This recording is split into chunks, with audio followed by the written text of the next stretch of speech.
जय हिंद, वंदे मातरम। चलिए जान लेते हैं देश दुनिया की आज की तमाम ताजा बड़ी और महत्वपूर्ण खबरों को। बता दें कि भारत ने रिकॉर्ड बना दिया। यूएस और सऊदी अरब को ठेंगा दिखाते हुए रिकॉर्ड भारी मात्रा में रूस से तेल खरीद कर रूस से अपनी दोस्ती निभाई है। तो वहीं पुलिस देख भागे पाक के पूर्व प्रधानमंत्री इमरान खान पकड़ते ही कर दिया बड़ा खुलासा। साथ ही चीन की हालत बड़ी खराब हो गई। कोरोना से 50 साल पीछे चला गया चीन। वहीं भारत ने चीन को लेकर बड़ा फैसला ले लिया है। कई सारी चीजें आज से पूरे भारत में चीन की बैन होने वाली है। साथ ही बौखलाए चीन ने सेना के बजट को 3 गुना कर दिया है। भारत से 3 गुना रक्षा बजट जारी कर दिया है। इसके अलावा अमेरिका अब चीन से कोई व्यापार नहीं करेगा। बड़ी खबर आ रही है, क्या है विस्तार से बताएंगे आगे। साथ ही नित्यानंद के कैलासा देश को बड़ा झटका लगा है। वहीं भारतीय रुपए ने विदेशों में धूम मचा दी है। 50 से ज्यादा देशों ने भारतीय रुपए में व्यापार करने की शुरुआत कर दी है। तो वहीं पाकिस्तान के लिए राहत बना भारतीय जहाज। साथ ही पाकिस्तान श्रीलंका से ज्यादा अमेरिका भी हो गया है कर्जदार। कोरोना से हालत हो गई है खराब। वहीं चीन के टारगेट में अब उइगर मुसलमानों के बाद तिब्बती आ गए हैं। बड़ी खबर आ रही है, सबकी जानकारी एक एक करके देंगे। अगर आप भी भारत से प्यार करते हैं तो वीडियो को लाइक कर दें, चैनल को सब्सक्राइब करके घंटी का निशान दबा लें, नीचे कमेंट करके जय हिंद जरूर लिखें। पुतिन के बुरे वक्त में साथ खड़ा है भारत, जमकर खरीद रहा तेल। यूएस और सऊदी अरब को दिखाया ठेंगा। जी हां, आपको बता दें कि इराक और सऊदी अरब से कच्चे तेल की निर्भरता को कम करते हुए भारत रूस से ज्यादा कच्चे तेल आयात कर रहा है। पश्चिमी देशों की तरफ से लगाई गई तमाम पाबंदियों के बावजूद भारत रूस के पक्ष में खड़ा नजर आ रहा है। भारत ने अमेरिका से भी कच्चे तेल को आयात करने में कटौती की है। भारत का रूस से कच्चे तेल का आयात फरवरी में बढ़कर रिकॉर्ड 16 लाख बैरल प्रतिदिन हो गया है, जो पुराने वक्त से कच्चे तेल मुहैया कराने वाले देश इराक और सऊदी अरब के साझा तेल आयात की तुलना में अधिक है। पुलिस देख भागे इमरान कई घंटों बाद दिखे, कहा पाकिस्तान इतना जलील कभी नहीं हुआ। हमारा क्राइम मिनिस्टर भीख मांगता घूम रहा है। दरअसल पाकिस्तान पुलिस रविवार को तोशाखाना मामले में पूर्व प्रधानमंत्री इमरान खान को गिरफ्तार करने उनके घर पहुंची। इस्लामाबाद पुलिस ने ट्वीट कर बताया कि जब एसपी उनके कमरे में पहुंचे तो इमरान वहां मौजूद नहीं थे। इसके चंद घंटों बाद ही इमरान खान ने लाहौर में अपने समर्थकों को संबोधित किया। उन्होंने कहा पाकिस्तान इतना जलील कभी नहीं हुआ, हमारा क्राइम मिनिस्टर भीख मांगता घूम रहा है। जी हां, ऐसे उन्होंने अपने प्राइम मिनिस्टर को संबोधित किया है।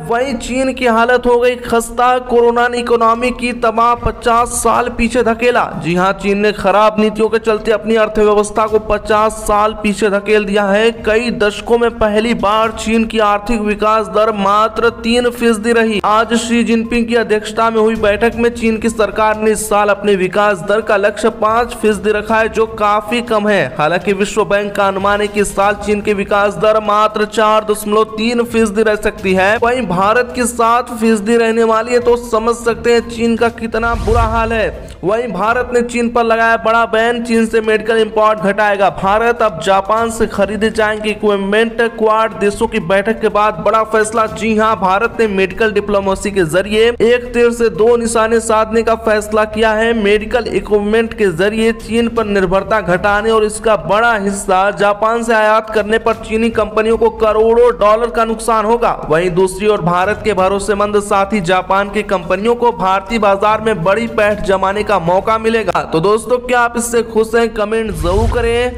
वहीं सेना पर और खर्च बढ़ाने जा रहा चीन। भारत संग रक्षा बजट में जमीन आसमान का अंतर। जी हां, हैरान कर देंगे आंकड़े। आपको बताने की इस समय चीन ने अपना रक्षा बजट 7.2% बढ़ाकर 1550 अरब युआन तक कर दिया है, जो पिछले साल से अधिक है। यह उसके सैन्य बजट में लगातार 8वीं वृद्धि है। दोस्तों, बता दें कि 1550 अरब युआन लगभग 18 लाख करोड़ रुपए के बराबर है। आपको बता दें कि भारत ने भी 6.5 लाख करोड़ रुपए का बजट जारी किया है। तो आप समझ सकते हैं कि चीन कहीं न कहीं अपने विरोधियों के मुकाबले बहुत बड़ा रक्षा बजट पेश कर दिया है। बता दें कि दुनिया का दूसरा सबसे बड़ा बजट कहा जा रहा है। हालांकि भारतीय सेना के सामने कोई भी बजट आ जाए, हमें यकीन है कि हमारी सेना को कोई नहीं हरा सकता। अमेरिका नहीं करेगा चीन से कोई व्यापार, रामास्वामी बोले राष्ट्रपति बना तो FBI और शिक्षा विभाग भी करूंगा खत्म। जी हां, अमेरिका में राष्ट्रपति पद के रिपब्लिकन उम्मीदवार विवेक रामास्वामी ने आज अमेरिका के मुश्किल स्थिति में होने की बात कही है। उन्होंने कहा कि अमेरिका 3 चीजों नस्ल, लिंग और जलवायु के चलते मुश्किल में है। विवेक ने इसी के साथ कहा कि 2024 में देश के राष्ट्रपति के रूप में चुने जाने पर वे FBI के साथ साथ शिक्षा विभाग को भी खत्म करने का काम करेंगे। बता दें कि रिपब्लिकन पार्टी के नेता रामास्वामी ने पिछले हफ्ते ही 2024 का अमेरिकी राष्ट्रपति पद का चुनाव लड़ने की घोषणा की है। नित्यानंद के कैलासा को मिला खास दर्जा छिना, अमेरिका के न्यूयॉर्क शहर ने माना सिस्टर सिटी, अब कहा एग्रीमेंट धोखे से कराया। दरअसल भारत के भगोड़े स्वामी नित्यानंद के देश कैलासा के साथ अमेरिका के शहर न्यूयॉर्क ने अपना सिस्टर सिटी एग्रीमेंट कैंसिल कर दिया है। न्यूयॉर्क की प्रेस सचिव सुजैन गैराफलो ने एग्रीमेंट पर पछतावा जताया है। उन्होंने कहा, जैसे ही हमें कैलासा की परिस्थितियों के बारे में पता चला, हमने एग्रीमेंट खत्म कर दिया। एग्रीमेंट धोखे से किया गया था। रूस ने नहीं किया युद्ध, रायसीना डायलॉग में अमेरिका पर बरसे पुतिन के मंत्री। जी हां, बड़ी खबर आ रही है। नई दिल्ली में G20 देशों के विदेश मंत्रियों की बैठक हो या फिर रायसीना डायलॉग, दोनों में ही रूस और यूक्रेन युद्ध का मुद्दा हावी रहा है। ऐसे में बड़ी खबर आ रही है कि रायसीना डायलॉग के दौरान रूस के विदेश मंत्री ने कहा कि रूस ने पहले युद्ध नहीं शुरू किया गया था, यह जो शुरू हुआ है ये यूक्रेनी लोगों के सहारे यूक्रेन ने सबसे पहले शुरू किया था, तो अब हम पीछे हटने वाले नहीं है, ऐसी कुछ बात कही है।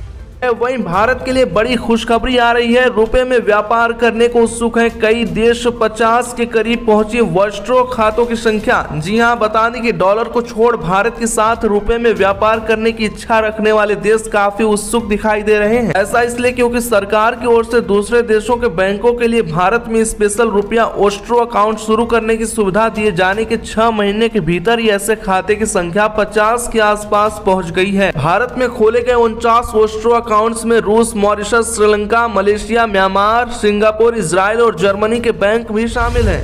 भूख से तड़पते पाकिस्तान के लिए राहत बना भारतीय शिप, गेहूं की खेप लेकर पहुंचा। जी हां, पाकिस्तान भले इस संकट के समय भी भारत के खिलाफ जहर उगलने से बाज न आ रहा हो, लेकिन सच यह है कि इन दिनों पाकिस्तान भूख से छटपटा रहा है। ऐसे में रूस ने मदद का हाथ आगे बढ़ाया है। पाकिस्तान रूस से गेहूं आयात कर रहा है। जिस तरह से भारत किसी भी देश की मदद करने में पीछे नहीं हटता, उसी तरह पाकिस्तान का पेट भरने के लिए एक भारतीय की शिप MV लीला 50,000 मीट्रिक टन गेहूं की खेप लेकर रूस से पाकिस्तान पहुंच गया है। सिर्फ पाकिस्तान और श्रीलंका ही नहीं हुए कंगाल, अमेरिका भी हुआ इतने हजार अरब डॉलर का कर्जदार। जी हां, आपको बताने की बड़ी खबर आ रही है। श्रीलंका और पाक जैसे देश तो कंगाल हैं ही, लेकिन इसके अलावा भी कई बड़े नाम, बड़े देश कर्ज में डूब गए हैं। अगर उनका नाम सुनेंगे तो आप हैरत में पड़ जाएंगे। यह कोई देश और नहीं बल्कि सुपर पावर अमेरिका है। अमेरिका में राष्ट्रपति चुनाव 2024 के लिए रिपब्लिकन पार्टी के उम्मीदवार निक्की हेली के अनुसार पूर्व नेताओं ने राष्ट्र के कर्ज के बड़े गर्त में धकेल दिया है। निक्की हेली के अनुसार मौजूदा वक्त में अमेरिका करीब 31,000 डॉलर का बड़ा कर्जदार बन चुका है। तो कहीं न कहीं अमेरिका के दिखावे का पर्दा उठ रहा है। दोस्तों, आज के लिए बस इतना ही। वीडियो को लाइक करें, शेयर करें, चैनल को सब्सक्राइब करके घंटी का निशान दबा लें, नीचे कमेंट करके जय हिंद जरूर लिखें।